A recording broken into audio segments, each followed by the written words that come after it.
Hops, gulat kayo, no? Ano, Cherry? Pagupit ako eh.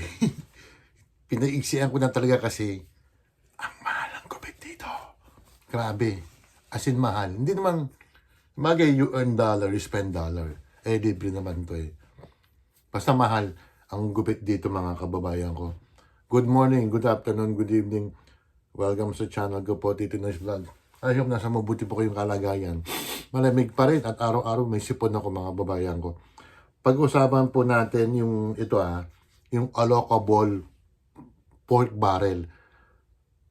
Di ba dati ang pork barrel is sinabi na ng Supreme Court na bawal yan? Ngayon, ang sistema na ngayon, nagagaling ang pork barrel sa DPWH. Meron dito isang ehemplo, bayan po sa Pilipinas, syempre, sa Nueva Ecija po. Kayo na po humusga po kung sino man nanonood dito. Hindi ko lang alam kung may mga nanonood mga taga Nueva Ecija. Kung itong apat na congress, mga mambabatas na to kasi may congresswoman eh. Tsaka may mga congressman eh. Ipapakita ko sa inyo kung magkano yung allocables nila na pork barrel para sa flood control, kung ano man mapapatayo ng mga mambabatas natin ito. Pero, binoboto pa rin sila mga kababayan ko. Sorry po, again, a million times po, yung mga iba natin mga kababayan na pag naabutan lang pera, tatahimik na. Maabutan lang ng 5,000, ng 10,000, matulungan lang sila na magkakaroon ng utang na loob. Hindi nila alam na sa kanila galing ang pera. Taxpayers money po yan, mga kababayan ko. Papakita ko po kung magkano mga ano nila. Iisa-isay natin. 4 sila eh. Sandali lang Eto na po mga kababayan ko. Nueva Ecija po, First District po. Ang pangalan niya po is Honorable Micaela Angela Swansing. Siya po ngayon kasalukuyan Appropriation Committee. Yung dating posisyon ni Saldico mga kababayan ko, yung nagkaman ng pera. Ito po, yung nakuha niya po, yung 2023-2025 na allocable pork barrel po, 4 billion 750 million 623,000 pesos mga babae. Alam mo, nalilito ako sa figura mga babayan ko eh. Ayan po 4 billion 750 million 623,000. Sandali lang, meron pang isang mambabata. Sandali lang Maraming katanungan mga taga Nueva Ecija eh. Pangalawa, si Honorable Joseph Gilbert Biolagong mga kababayan ko, ikalawang distrito, 2nd District ng Nueva Ecija, allocable pork barrel 2023-2025 is 4,187,430,000 pesos mga kababayan ko. Wow! 4,187,000,000. May butal pa. Kahit siguro yung butan na 100,000,187 sandali lang. Pangatlo po, 3rd District ng Nueva Ecija, Congresswoman po siya, si Honorable Rosana Rhea B. Vergara po. Allocable pork barrel 2023-2025. Oh no. Magkano to? 5,054,769,000 pesos mga kababayan ko. Oh no, grabe no. Nueva Ecija lang po yan Paano ibang lugar? Pang-4, sandali lang. Eto na po, 4th District, Nueva Ecija po mga kababayan ko. Honorable Emerson D. Pascual mga kababayan ko. Allocable pork barrel 2023-2025 is 4,624,624,311,000 pesos mga babayan ko. Ang tanong po, eto na po, i-discuss po natin, sandali lang. Ayun na nga po mga kababayan ko.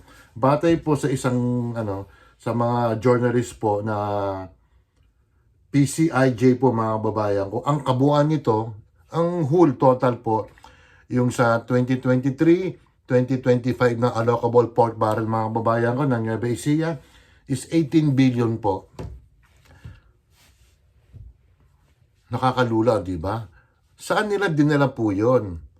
May mga project po ba? May mga dokumento ba na talagang nagpagawa sila ng mga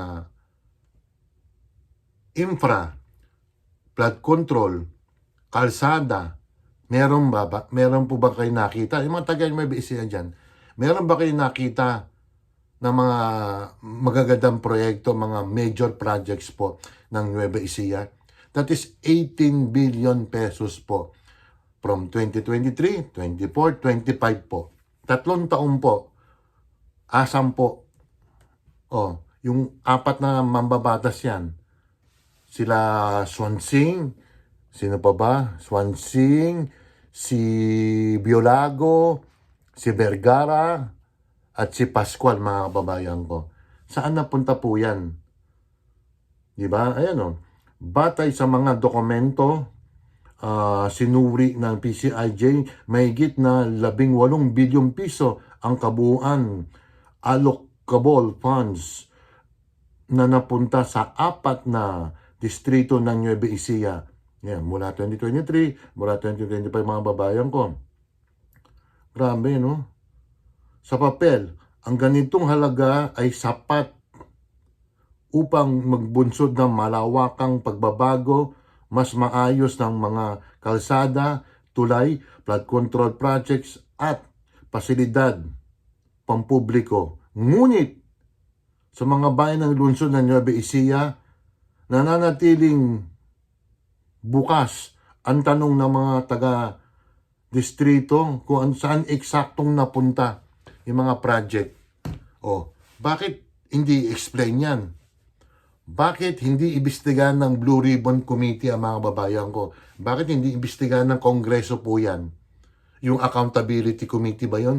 Si Ridon ang ano yan chairman yan O bakit hindi iniimbestigahan mga babayan ko? 18 billion. O, pagpalagay natin, magpagawa sila ng ghost project siguro dyan, mga 70%. O, yung 30%. O, 30% ng 18 billion mga babae ko, magkano? Sige nga, do the mathematics ka. Ano natin kukunin lang natin 30% ng 18 billion. Tumataginting na 5.4 billion mga babayan ko. O, i-divide sa 4 yun. Kung sakali lang pong mangungurakot sila, kung sakaling nagnakaw sila. Pero, hindi naman kami pinanganak kahapon kami. Yung mga tumutuloy dyan sa Lintek na project na yan na pinagkakwartaan yung mga kababayan natin, kami mga taxpayer, kinakahoy nyo ang pera. Bakit wala pang bakit walang investigasyon? Senator Lacson, Senate President Tito Soto, anong ginagawa nyo? I-discuss natin sa isang araw ngayon sinabi ni Amy Marcos na wala, para may pumipigil po. Ano nangyari po kay Romualdez, Bunuan, Bersamin, Pangandaman, yung babaeng budget secretary, at iba pa mga kababayan ko. Pinagluloko nyo kami mga wag na nga, bawal mo. Di ba nakakalula yung mga allocation nila, no? Mga allocables. Yung si Vergara po, si Rosana Iriavi Vergara, 5 billion po. 5 billion ang allocable pork barrel niya po. Saan napunta yon? Nagtatanong mga Nobo Ecijano mga kababayan ko, saan napunta yon? Yan ang dapat imbestigahan. Bakit iilan lang mga DPWH employee at saka diskaya lang ang makukulong? Ang nakakulong mga kababayan ko. Paano na to? Isang lugar lang yan Nueva Ecija pa yan yung iba pang mga lugar, hindi pa nadidiscuss yan. Bakit ang Blue Ribbon Committee is pakaang-kaang natutulog sa pansitan? Di ba? Sagutin mo yan, Senador Pro Tempore Pampilo Lacson, Senate President Tito Soto. Ano na? May pinagtatakpan ba kayo? Alam ko siguro pagdating sa impeachment ano ko si Soto sigurado yan Si Lacson siguro pag napunta yan sa impeachment court. Kasi pinipredikta ng tao na sa February nga, lampas ng February 6, baka mag-file sila ng Feb 7 or Feb 8 or basta sa loob ng buwan ng Pebrero, may magpo-file ng impeachment, yung second impeachment kay BP Sara. At sigurado yan, baka mai-impeach yan. Kasi may mga galamay pa si Romualdez Hindi pa rin siya, may ambisyon pa rin si Romualdez na tumakbo Baka may natitira pala siyang pera, may mga natitira pang pera, di mo na baka ibabayad doon sa mga boboto na to impeach BP Sara Duterte, mga babayan ko. Kaya na humusga po, inanonood nito. Ako'y maliit na vlogger lang, nano vlogger. Tingnan mo, 18 billion sa Nueva Ecija lang wala pa ibang lugar dyan. Shoutout muna tayo mga babayan ko Ay nako. Sino ba siya shoutout natin? Si Ate Ruby Vlog, Cherry P Vlog, si Tisay, Ma'am Shipe. Hindi ito ano ko. Ito yung bago. Ayan, marami ito, Ma'am Shipe. Evelyn Official ng Macau, Tuga Michi Tiger Film, Sinjin Vlog Official, DJ Oxy Tab, Elisa Deu, Shirley Mendrano, Kapangok Vlog, Pretty Jane Vlog, belated happy birthday pala kay Ma'am Shipe Pretty Jane Barona Vlog, Professor Bonds, Teacher Bonds, Mirna, Sangkatutak ang apelido, Alcantara, Smiley Face Channel, Ichel Vlog, Pasaway Vlog, Mamilin, Amlena Vlog, Bet Pilapil, Dong Rebs, Eldong, baka naman, ang dami naman ng Hair Purple ng Singapore, Koki Hero, Missy Rosco, Mark Anthony Briones, Franz Billy, Ams Vlog, Bayang Gudang, Sherman Joban, Kim, Nanay Eva TV, Emilia Brosas, Log TV, si Olga, Doc Jude, Cecilia Bacus, Cecil Bacus, Kaligatan TV, Ellen Cruz, Nora Paderno, Junito Marinado, Myra T. Sanchez, BGT, Emblem Vlog, Glendy Anuel, Marites Coho, Charles Lumawig, Mayam Vlogs, May Loves, Priya Official, Arian Music Lover, Clip Chill, DJ Air Mix, si Luz, at saka si Gina Rao, mga kababayan ko. Mga kababayan ko, may nagsasabi raw nga na ang mga kababayan natin, tayo, accept na raw natin mga kababayan ko. Tanggap na daw natin ang sandali lang po Ayun na nga po, tapos na po ako sa shoutout po. Na lang po, kung sino man kayong nakatira sa ibang mga lugar mga babayan ko, i-review nyo po yung mga mambabatas nyo po. For example, ako taga Laguna, yung iba dyan mga taga Bulacan, yung iba dyan mga taga Quezon, mga babayan ko, mga taga Pasig, Makati. Tingnan nyo, i-review nyo po yung mga allocable pork barrels ng mga congressman yung mga babayan ko. Hindi naman masama kung talagang may proyekto. Ang problema, saan napunta? Yun ang katanungan. Paki-like, share lang po at paki-subscribe lang po. At maraming salamat po sa inyo. Talaga napaisi ang buho ko. Mag-iingat po kayo.